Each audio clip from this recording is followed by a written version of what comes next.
देखो एक लाइन का क्वेश्चन है, ठीक है, तो सिंपल सा है, स्ट्रेट फॉरवर्ड। आज मैं थोड़ा सा इजी कर रहा हूं, लेकिन इसके जो डायमेंशन है वो थोड़े से घुमावदार हैं। कह रहा है mention the principal determinants of agricultural development, ठीक है, यानी कृषि विकास के मुख्य निर्धारकों की व्याख्या करें।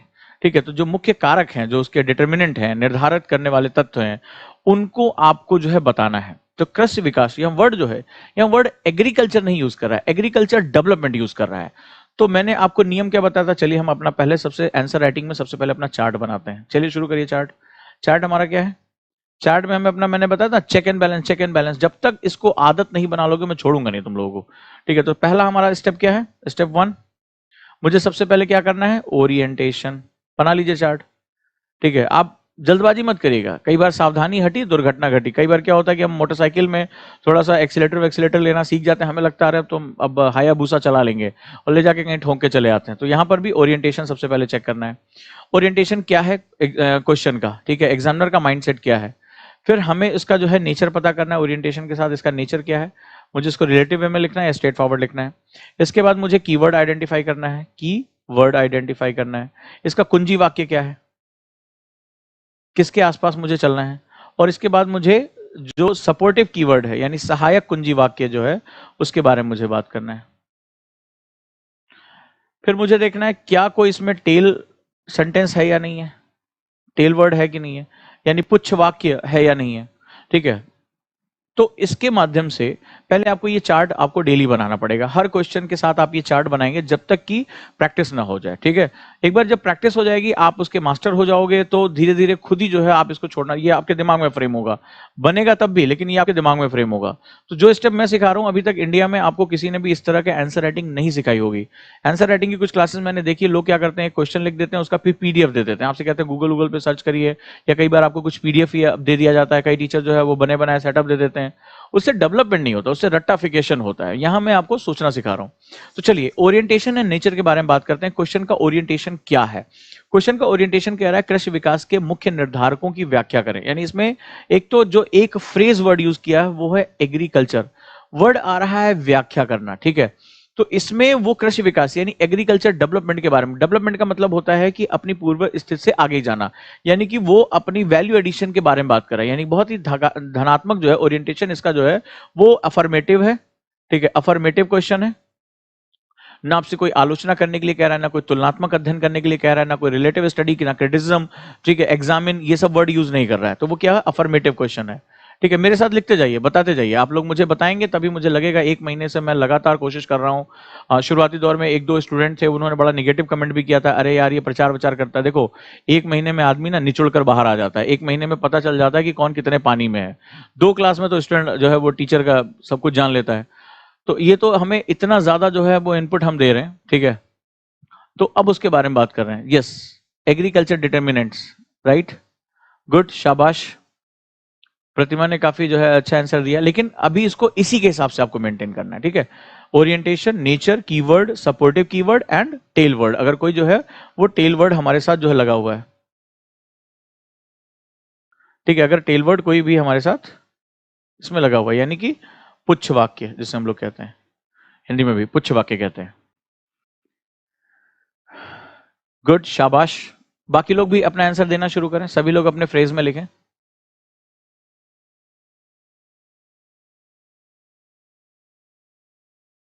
गुड,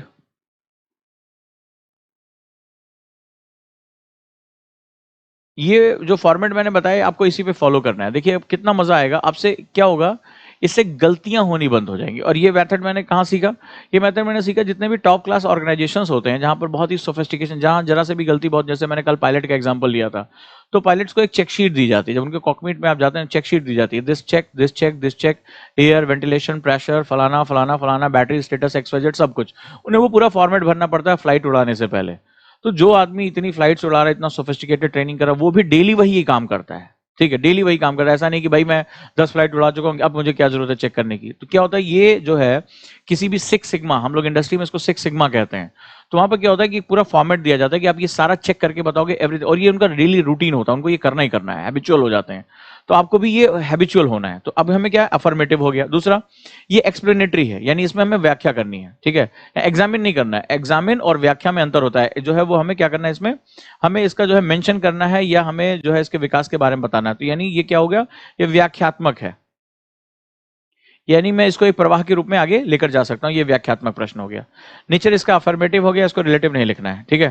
तो ये हमारे पास इनपुट्स आ गए। कीवर्ड हमारा क्या है, कीवर्ड बेसिकली इसमें जो है वो कह रहा है कि जो एग्रीकल्चर डिटर्मिनेंट है, ठीक है, इसके जो प्रिंसिपल डिटर्मिनेंट्स हैं, यानी कृषि विकास को तो इसने अपना बता दिया कि यहां पर मुझे नेचर क्या है, मुझे नेचर एग्रीकल्चर डेवलपमेंट है हमारा, यानी विकास, यानी ये धनात्मक, यानी वैल्यू एडिशन की बात कर रहा है। यानी मुझे उन तथ्यों की बात करना है, कृषि में बहुत सी दिक्कतें हैं, कृषि में कर्जे की समस्या है, फलाना भी चाहे तो व्याख्या जो है यानी एक्सप्लेनेशन, वो हम यूज कर सकते हैं। अदरवाइज हम इसको हटा सकते हैं कि इसमें ट्विस्टिंग वर्ड कुछ नहीं है जो लास्ट में जाकर उसको ट्विस्ट करा, क्रिटिकली एग्जामिन करना या इस तरह की चीजों को जो है वो लिख सकते हैं। इससे हिंदी में लिख सकते हैं एग्जाम में, भैया जो लैंग्वेज आप चूज करोगे वही लैंग्वेज आप लिखोगे, हिंदी, उड़िया, बंगाली, जो मन में आए वो लिखो। लेकिन आपको पहले फॉर्म भरने से पहले डीएफ में अपना लैंग्वेज चूज करना पड़ता है, ठीक है। ये नहीं कि आप किसी पेपर को इंग्लिश में लिख दिया, किसी पेपर को हिंदी में लिख दिया, भूल जाओ इसको, ठीक है। चलिए चले आगे। तो ये हमें अपना सेटअप हर बार करना है। तो अब हमें क्या हुआ, ये अफर्मेटिव है, यानी आपसे ये ओरिएंटेशन कह रहा है कि नेचर जो है वो आपको आगे प्रोग्रेसिव बनाना है, कृषि विकास यानी वैल्यू एडिशन के बारे में बात करना है, और मुझे कीवर्ड जो है वो मुझे मुख्य निर्धारकों को चुनना है, और मुख्य निर्धारक क्यों आपस में इंटरलिंक है ये मुझे बात करना है। सपोर्टिव वर्ग कृषि विकास हुआ, यानी एग्रीकल्चर डेवलपमेंट मेरा जो है सपोर्टिव वर्ड हुआ, ठीक है। मैंने अपने क्वेश्चन के नेचर को आइडेंटिफाई कर लिया। अभी चूंकि आसान सा दिख रहा है, इसलिए अभी आपको लग रहा है कि बहुत इजी है। अभी इसी में जब मैं टेल वर्ड जो है, निगेटिव वर्ड, रिलेटिव वर्ड, ये सब डालूंगा, तब आपको असली परेशानी वहां से शुरू होगी। शाबाश, सभी लोगों ने लगभग जो है वो काफी जो है इंपॉर्टेंट अपने इनपुट्स दिए हैं। वेरी गुड, मैं सबके आंसर्स पढ़ रहा हूं, बहुत सही, शाबाश। नहीं बेटा रोहन, अब अपने कीवर्ड को मैच करो, ठीक है, जो मैंने आपको बताया। अब यही इसी पे मेरा जो जो है वो खून खोल जाता है कई बार। बात कहाँ की हो रही, क्वेश्चन क्या पूछा जा रहा है, ठीक है। जो भी आंसर राइटिंग चल रही, प्लीज उस पर फोकस करके दिखाओ यार। अपने मन में जो मन में आ रहा है उसको पूछे चले जा रहे हो, खुद भी डिस्टर्ब होगे, टीचर को भी डिस्टर्ब करते हो। चलो, फ्री की क्लासेस में यही दिक्कत होती है, इस संसार में फ्री की चीजों की कोई वैल्यू नहीं होती है, टीचर भले चाहे कितना मर जाए। नेक्स्ट। तो अब हमें क्या करना है, ये हमने ये आपको डेली मेरे साथ प्रैक्टिस करनी है। डन, शाबाश। जिन्होंने भी जवाब दिया है उन्होंने काफी सही जवाब दिया। जिनका जो कीवर्ड मैच नहीं कर रहा वो इसको चेक करें और अपने कीवर्ड को मैच करें। आ जाओ नेक्स्ट पे। अब कह रहा है कि तुम्हें एग्रीकल्चर डेवलपमेंट, डेवलपमेंट का मतलब मुझे पॉजिटिव सिस्टम में लेके जाना है। तो चलो, जितने मेरे ज्योग्राफी ऑप्शनल के स्टूडेंट हैं वो सभी जरा रेडी हो जाए। एग्रीकल्चर क्या होता है भाई? हाँ, एग्रीकल्चर मैंने क्या सिखाया था आपको, एग्रीकल्चर एक तंत्र है।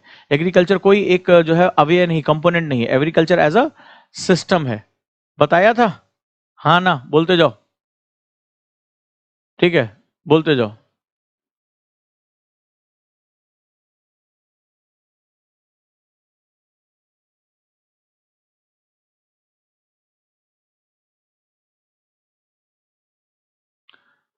नीलू, आप चाहें तो देखिए, हर ऐसे राइटिंग में आपको बनाना पड़ेगा, लेकिन क्वेश्चन में आपको ये बनाना नहीं है। क्वेश्चन तो आप, यही प्रैक्टिस है, आपके दिमाग में धीरे धीरे आना शुरू हो जाएगा।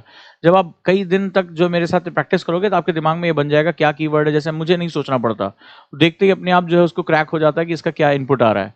ऐसे राइटिंग में आपके पास पीछे रफ पेज होगा, ऐसे राइटिंग में आपको सारा जो है वो फ्लो चार्ट, इससे भी बड़ा फ्लो चार्ट बनाना पड़ेगा, जो कम से कम 7 से 9 ब्रांचेस का होगा। उसके बारे में बाद में बात करूंगा जब ऐसे राइटिंग पे मैं आऊंगा, ठीक है। अभी काफी चीजों को जो है हमें सीखना है, ठीक है। तो चलिए नेक्स्ट पहुंचते हैं हम लोग। शाबाश बेटा, साना ने जवाब दिया, अनु ने जवाब दिया, वेरी नाइस। सनी राज ने जवाब दिया, वेरी गुड। तो सिस्टम क्या होता है? सिस्टम 3 तरह का, सिस्टम के अंदर 3 हिस्से होते हैं। पहले को हम लोग बोलते हैं इनपुट यानी आगत, ठीक है, दैट इज इनपुट। दूसरा, इसको बोलते हैं प्रोसेस यानी प्रक्रिया, एग्रीकल्चर में 3 हिस्से इन्वॉल्व होते हैं। और चौथा जिसे हम लोग बोलते हैं आउटपुट यानी निर्गत, ठीक है। तो ये हो गया आगत, ये हो गया प्रक्रिया, और ये हो गया हमारा आउटपुट यानी निष्पादन, निर्गत। आगत में हमें क्या जरूरत पड़ती है? सिंचाई, इरिगेशन, मुझे क्या जरूरत पड़ती है? बीज यानी सीड, भूमि, लैंड, ये सब हमारे क्या हैं? ये हमारे बेसिकली इनपुट्स हैं। एग्रीकल्चर में हम इनपुट अपना देना शुरू करते हैं, फर्टिलाइजर, खाद।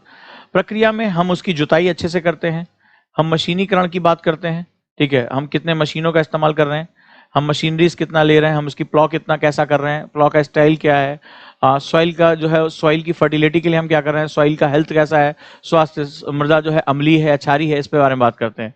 निष्पादन में हमारा आउटपुट यानी कि जो हमारा प्रोडक्शन हो रहा है वो हमारे सामने आता है, यानी हमारी उपज कितनी प्राप्त हो रही है, उसकी क्षमता कितनी, उसकी दक्षता कितनी है, इसके विषय में बात करते हैं। तो एग्रीकल्चर एक्चुअली में बहुत जटिल एक तंत्र होता है। अब क्वेश्चन कह रहा है कि उन कारकों की पहचान करिए जिन कारकों के आधार पर हमारा जो एग्रीकल्चर है वो डेवलप होता है, ठीक है। तो हमें क्या करना है? हमें उन कारकों की पहचान करनी है। So we are discussing about the agriculture development. वहां तक समझ में आ गया? एग्रीकल्चर डेवलपमेंट के बारे में बात करते हैं, कृषि विकास को लेकर। हमें नेचुरल रिसोर्स के बिना हमारा काम शुरू नहीं होगा। That is a natural resources. Natural resources आपको कैसे? प्राकृतिक संसाधन। अगला सेटअप मेरा ये हो गया। नेचुरल रिसोर्सेज के साथ साथ मुझे जरूरत पड़ेगा इंस्टीट्यूशंस, जैसे सरकार के द्वारा खड़े किए गए बैंक, तमाम तरह के जो बीज वितरण कार्यक्रम, तमाम तरह का सहकारी कोऑपरेटिव जो सोसाइटीज, गवर्नमेंट का जो आरआरबी, जो रीजनल रूरल बैंक्स, नाबार्ड। तो तुम्हें इंस्टीट्यूशंस, इंस्टीट्यूशंस एंड ऑर्गेनाइजेशंस, यानी संस्थाएं और संगठनों की मुझे आवश्यकता पड़ेगी। संस्था और संगठनों की, ये सभी एग्रीकल्चर के जो वैल्यू एडिशन है उनके लिए मूलभूत शर्तों के रूप में है। इसके साथ साथ मुझे जरूरत पड़ेगी, मैंने आपको एक बताया था ना एग्रीकल्चर में क्या दिक्कत है। सबसे बड़ी बात है जो भारतीय किसान है वो परिवर्तन के लिए तैयार नहीं है, यानी ह्यूमन रिसोर्स। भाई हमारा युवा पढ़ा लिखा है तो वो इंजीनियरिंग करेगा, डॉक्टरी करेगा। कितने युवा हैं जो कृषि की तरफ लौटना चाहते हैं कि मैं उन्नत खेती करेंगे, हम इसको जो है वो इंटरनेशनल मार्केट से जोड़ पाएंगे। तो ह्यूमन रिसोर्स ही नहीं है तुम्हारे यहाँ, या जो हमारा किसान है वो इंटरनेशनल जो इनपुट्स हैं उसके हिसाब से वो काम नहीं कर पा रहा है, ठीक है। तो एग्रीकल्चर डेवलपमेंट में, and the next one is, सबसे बड़ी बात है, लोग इन सभी चीजों को लेने के लिए प्रेरित कैसे होंगे, इन सभी चीजों को पाने के लिए प्रेरित कैसे होंगे? और वो तब प्रेरित होंगे जब quality of life, quality of life in rural area,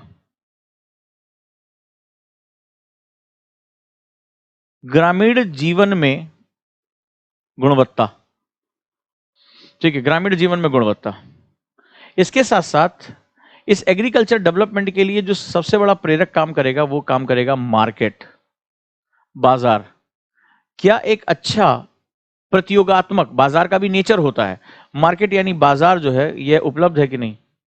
quality of life in rural areas, ठीक है, ग्रामीण क्षेत्र में जीवन की गुणवत्ता, ठीक है। तो ये मेरे जो है आंसर लिखते समय अब मैंने क्या किया, इनको बबलिंग करनी शुरू की, इनका जो है स्ट्रक्चर बनाया कि यार एग्रीकल्चर डेवलपमेंट में मुझे इन इन चीजों की आवश्यकता पड़ेगी, ठीक है। कैपिटल, टेक्नोलॉजी, मुझे नेचुरल रिसोर्स, प्राकृतिक संसाधन, institution and organisation, human resource and market, मुझे ये जरूरत पड़ेगी। मैंने बताया था इसी के साथ साथ पूंजी। पूंजी किस लिए? पूंजी की मुझे जरूरत पड़ेगी एक तो अच्छी सीड्स के लिए। भाई एक सामान्य बीज मिल रहा है, जहां मैं बाजार से उन्नत HYV बीड्स लेके आ सकता हूं, यानी कि वो जो है ज्यादा जो है उपज वाले बीज लेकर आ सकता हूं। मैं नई नई इरिगेशन, मान लो मुझे ड्रिप सिंचाई, स्प्रिंकल सिंचाई, तो मुझे सिंचाई की नई नई तकनीक की आवश्यकता पड़ेगी, इरिगेशन, मैं इसको भी लेकर आ सकता हूं।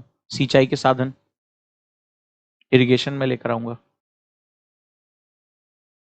देखिए कैसे आंसर को हम लोग स्ट्रक्चर करते हैं, आज आप मेरे साथ सीखेंगे, ठीक है, कैसे हम स्ट्रक्चर करते हैं।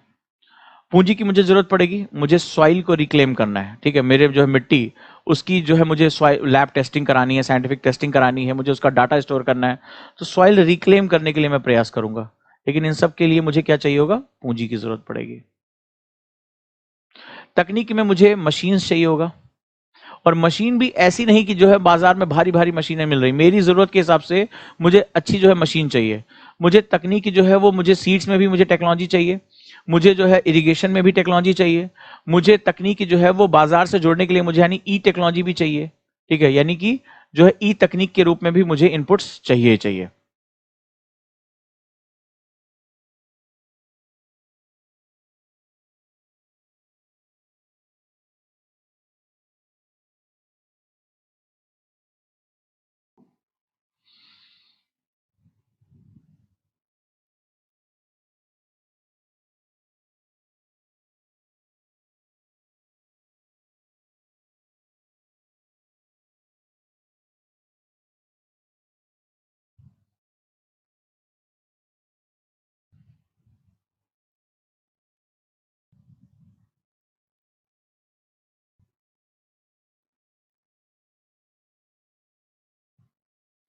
कोई दिक्कत आ रही है?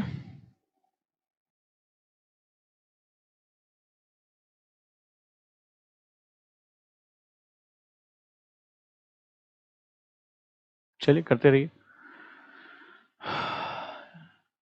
Is it okay?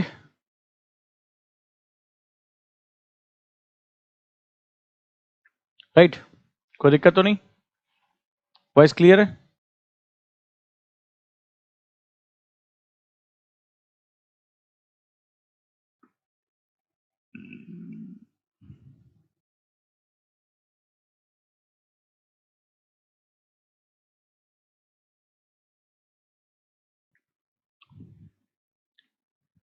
Yes, Kishan ने कहा है sir soil health improvement for the higher production and expansion of the, very good, शाबाश, वेरी गुड सभी लोग। किशन वंडरफुल। ठीक है, चलिए कोई बात नहीं है। नेट की रियलिटी को समझना पड़ेगा। अब मैंने ऑप्टिकल फाइबर लगवा रखा है, फिर भी जो है वो दिक्कत आती है, जस्ट बिकॉज ऑफ इस समय सभी ऑफिसेज बंद हैं, लोग अपने घरों से काम कर रहे हैं, तो वो थोड़ा सा एक रहता है दिक्कत। अब इसको थोड़ा सा लीजिए कि भाई मैंने कंपनी से भी बात किया, उन्होंने कहा साहब इससे अच्छा कुछ नहीं हो सकता, क्योंकि इस समय दबाव बहुत ज़्यादा है इंटरनेट पे, लोग घरों में हैं, टीवी वीवी अब जो है स्मार्ट देखने लगे हैं। ठीक है, कोई दिक्कत नहीं है, अब ओके हो गया होगा, मैंने इसको थोड़ा सा इंप्रूवमेंट किया है इसमें। राइट, चलें। तो आपने देखा एक फ्लो चार्ट मैंने बताया। अब इसके अंदर में ई टेक्नोलॉजी में जैसे कि मैं मार्केट्स उसको कैसे जोड़ सकता हूं, टेक्नोलॉजी में मशीन्स, मशीन भी जो होगा वो इंडियन कंटेक्स्ट में मुझे चाहिए। ठीक है, मशीन मुझे कैसे चाहिए? मशीन मुझे भारतीय परिदृश्य में, जिसमें भारतीय में क्या होगा, अब आज की डेट में पुरुष जो है पलायन करके जो है अपने गाँव को छोड़कर चले गए, तो जो है वो गाँव में महिलाओं के लिए इस तरह की छोटी छोटी मशीनें होनी चाहिए। मशीनें जो है वो इंडियन कंटेक्स्ट में होनी चाहिए, in terms of the Indian context. ठीक है, इस रूप में होना चाहिए। मानव संसाधन, मानव संसाधन के रूप में हम देखते हैं, तो मानव संसाधन में हम देखें तो पहली बात उनको जो है वो इंफॉर्मेशन होनी चाहिए, यानी कि वो लैब टू लैंड का कॉन्सेप्ट होना चाहिए। लैब टू लैंड यानी कि प्रयोगशाला से सीधे किसानों के खेतों तक जो भी चीज इनोवेशन हो रहा है वो वहां पर जाकर जुड़ना चाहिए। ह्यूमन रिसोर्स में किसान प्रगतिशील, यानी कि जो है वो किसान जो फार्मर होने चाहिए वो खुद भी जो है वो प्रगतिशील होने चाहिए, वो बहुत ही ज्यादा जिसे कहते हैं कि अपने वैल्यू एडिशन के लिए रेडी रहे, नई तकनीक को सीखे, नए बीजों के बारे में सीखे, कृषि की नई पद्धतियों के बारे में जाने। साथ ही साथ ये ई टेक्नोलॉजी यानी ई लिटरेट होने चाहिए, सबसे बड़ी बात ई लिटरेट होने चाहिए, यानी ई साक्षर होने चाहिए, कि मुझे अपना सामान जो है अगर अमेरिका में बेचना है तो मैं ऑनलाइन बेच सकता हूं, मैं फ्लिपकार्ट पे जा सकता हूं, अमेजन पे जा सकता हूं, और वहां अपने सामान के कैसे इंटरनेशनल पैकेजिंग करनी है, कैसे उस मार्केट को बेचना है, तो ई लिटरेट होना उसका बहुत आवश्यक है, जिसको हम लोग बोलते हैं human resource. Institution and organisation की बात करें तो सबसे पहली बात बैंकिंग क्रेडिट सबसे बहुत इंपॉर्टेंट है। ठीक है, तो बैंकिंग पेनिट्रेशन यानी कि जो बैंकिंग सुविधा होनी चाहिए वो ज्यादा से ज्यादा और सर्वसुलभ होनी चाहिए, भाषा उनकी अपनी भाषा में उनकी होनी चाहिए। साथ ही साथ जो कोऑपरेटिव सोसाइटीज हैं, सहकारी बैंक जो सस्ते बीज सस्ते खाद इन सबको देते हैं, कोऑपरेटिव सोसाइटीज जो है वो बहुत ही ज्यादा एक्टिव होनी चाहिए, कोऑपरेटिव सोसाइटीज। साथ ही साथ तमाम तरह के गवर्नमेंट संगठन या नॉन गवर्नमेंटल ऑर्गेनाइजेशन जो फार्मर टू मार्केट कनेक्टिविटी करा सकें, फार्मर टू मार्केट कनेक्टिविटी समझा सकते हैं। साथ ही साथ सबसे बड़ी बात, किसान को सही समय पर उसका बीमा मिलना चाहिए। कोई आदमी गाड़ी खरीदता है, वो टूट जाती है, ठुक जाती है, तो हमें उसका बीमा मिल जाता है। किसान की पूरी फसल यानी उसके जो है वो क्या मिलना चाहिए, उसको जो है इंश्योरेंस मिलना चाहिए, सस्ता इंश्योरेंस मिलना चाहिए। उसको लगना चाहिए कि गवर्नमेंट हमारी जो कभी भी कोई दिक्कत आएगी तो गवर्नमेंट हमारी बैकिंग करने को तैयार है, हमारी मदद करने को तैयार है। ठीक है, तो ये इस तरह के इंस्टीट्यूशंस हो गए। रिसर्च अच्छा होना चाहिए, लगातार जो है जैसे मान लो जलवायु परिवर्तन का प्रभाव आ रहा है, तो इस तरह के रिसर्च होनी चाहिए कि बीजों को जो है वो क्लाइमेटिक रेजिलिएंट बनाया जा सके, उनको जो है वो इस तरह की दिक्कतों से बचाने के लिए प्रयास किया जा सके। ठीक है, शाबाश। तो अब हमें क्या करना है, हमें अपने आंसर को इसी तरह स्ट्रक्चर करना है। आज मैंने बहुत इजी सा क्वेश्चन लिया है, इससे पहले के क्वेश्चंस बहुत टफ टफ थे, ट्विस्टेड थे। तो अभी जैसे कई बच्चे जो है वो अपना बेसिक जो है उसको समझना चाहते हैं, राइट। तो हमने इंस्टीट्यूशन बनाए, इंस्टीट्यूशन में हमारे इंस्टीट्यूशन ऐसे होने चाहिए जो फेयर मार्केट पॉलिसी को लेकर आ सके। ठीक है, fair market policy, purchasing policy, selling policy, इन सबको जो है लेकर चल, इस तरह के ऑर्गेनाइजेशन होने चाहिए। नेचुरल रिसोर्सेज में, नेचुरल रिसोर्सेज में मुझे सॉइल का मेरे पास होना चाहिए, सॉइल का स्लोप प्रॉपर होना चाहिए, ढाल नहीं होनी चाहिए, नहीं तो वो बेकार हो जाएगा। मुझे पास वेजिटेशन, मेरे पास मेन्योर, ऑर्गेनिक फार्मिंग का मेरे पास इनपुट होना चाहिए। ठीक है, तो ये नेचुरल रिसोर्सेज में वाटर मेरे पास होना चाहिए, अगर नहीं है तो नहरों का जाल बिछाया जाना चाहिए किसानों के लिए। भूमि हो गया, सॉइल को जो है वो ऑर्गेनिक जो है फार्मिंग के लिए, या जो है ग्रीन मैन्योर जो हरी खाद है, इसके हमें इनपुट्स देने होंगे। ठीक है, तो इसके माध्यम से, और साथ साथ मार्केट हमारा जो है मोनोपोलिस्टिक नहीं होना चाहिए, एकल जो है वो नहीं होना चाहिए, प्रतियोगितावादी होना चाहिए। ठीक है, यानी कि कॉम्पिटेटिव मार्केट होनी चाहिए, प्रतियोगितावादी। साथ ही साथ इसमें क्या होगा, नंबर ऑफ जो मीडिएटर्स हैं, बिचौलिए, वो कम से कम होने चाहिए। न्यूनतम जो है वो बिचौलिए कम से कम होना चाहिए। सीधे सीधे जो है वो फार्मर टू कंज्यूमर यानी किसान से उपभोक्ता तक का जुड़ाव तीव्र होना चाहिए। ये जो बाजार होना चाहिए वो दक्ष, इफिशिएंट होना चाहिए। मार्केट इफिशिएंट यानी दक्ष होना चाहिए। इफिशिएंट होने के लिए ये ई मार्केट थ्योरी यानी कि ई बाजार थ्योरी को लाना पड़ेगा। जैसे for example E NAM, electronic national agriculture market, इस तरह के इनपुट्स जो है वो हमारे बाजारों में होने चाहिए। बाजार जो होने चाहिए वो ग्रामीण क्षेत्र से जुड़े होने चाहिए। साथ ही साथ बाजार जो है वो विश्व बाजारों से भी जुड़े होने चाहिए, they are must be attaching. ठीक है, ये हमारे जो है इनपुट होते हैं। Next one, quality of life in rural areas. ठीक है, जैसे ड्रिंकिंग वाटर, अगर ग्रामीण समाज ही स्वस्थ नहीं होगा, ग्रामीण समाज ही सुरक्षित नहीं होगा, तो कोई भी काम नहीं कर पाएगा। एक स्वस्थ समाज, एक सुरक्षित समाज ही जो है प्रोग्रेसिव समाज कहलाता है। तो कुल मिलाकर quality of life, suppose that drinking water, ठीक है, सेफ ड्रिंकिंग वाटर मिल जाए हमें, साफ पीने का पानी। ठीक है, सैनिटेशन, स्वच्छता, ओपेंटिफिकेशन नहीं होना चाहिए, सैनिटेशन होना चाहिए। ठीक है, जो बेसिक प्राइमरी हेल्थ फैसिलिटी है, यानी प्राथमिक जो स्वास्थ्य है वो हमें मिलना चाहिए। ठीक है, काउंसलिंग उनकी प्रॉपर्ली होनी चाहिए, प्राइमरी हेल्थ फैसिलिटीज, ये हमें यहां पर मिलना चाहिए। ठीक है, बच्चों के लिए स्कूल्स होने चाहिए, कम से कम गांव जो है वो एक 12 महीने जुड़ने वाली जो आपका नियर अबाउट टाउन है, वो रोड कनेक्टिविटी यहां पर होना बहुत जरूरी है। रोड कनेक्टिविटी ये ग्रामीण जीवन के लिए लाइफलाइन हो सकती है। चाहे मुझे अपना सामान भेजना है, रात बिरात को इस व्यक्ति को अस्पताल लेकर जाना है, तो ये रोड कनेक्टिविटी, सड़क की जो जुड़ाव है, that is one of the most important segment जो इसमें आपका काम करेगा। तो इस तरह से माध्यम, इलेक्ट्रिसिटी सबसे महत्वपूर्ण है। ठीक है, इलेक्ट्रिसिटी यहां पर यानी विद्युत की सुविधा होनी चाहिए। तो इस तरह से जो है वो हम अपने पूरे आंसर को फॉर्मेट करते हैं। पूरे आंसर को जो है वो हम किस तरह हमारा फॉर्मेशन होगा, किस तरह जो है वो सेगमेंट्स रन करेंगे। आप देखिए, तो मैंने फ्लो चार्ट बनाया। अभी मैं इसका आंसर इसलिए नहीं लिख रहा हूं कि मुझे अभी थॉट्स डेवलप करने हैं। सो जो आज मैंने आप लोगों को मैथोलॉजी बताई, इस बेसिस पे आप अपने थॉट्स को डेवलप कर सकते हैं।